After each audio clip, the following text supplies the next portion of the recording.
नमस्कार दोस्तों, आज मैं आपको हनुमान जी की सच्ची महिला भक्त की कहानी सुनाने जा रही हूँ। एक गरीब महिला थी जो हमेशा हनुमान जी की पूजा करती थी। उन्हें भोग लगाती और फिर खुद खाती, और भोग लगाते समय कहती, लाल लंगोटी हाथ में घोटी, मैं आपको खिलाऊं खाए रोटी। उसकी बचपन से ही ये दिनचर्या थी। जब उसके बेटे की शादी हुई तब तक तो सब ठीक था, लेकिन शादी के बाद एक दिन उसकी बहू ने उसे टोका और बोली, माता जी, घर में खाने को तो राशन नहीं है और आपको हनुमान जी को भोग लगाने की धुन सवार है।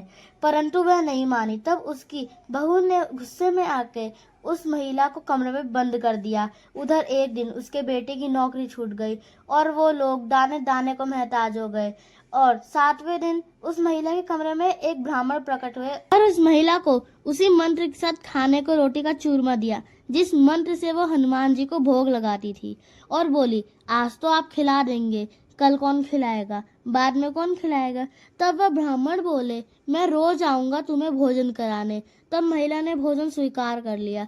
उस दिन उस महिला की बहू को सास का ध्यान आया। तब उसने कमरे में देखा कि महिला तो कुशल थी और भोजन कर रही थी। ये देखकर बहू को बहुत गुस्सा आया और उसने ताना मारते हुए कहा, क्या हुआ सासू माँ, अब मंदिर नहीं जाएंगी, हनुमान जी को भोग नहीं लगाएंगी। तब वह महिला बोली, मैं तो मरते दम तक मंदिर जाऊंगी। फिर बहू ने भोजन के बारे में पूछा तो महिला ने हनुमान जी की कृपा की सारी बात बता दी।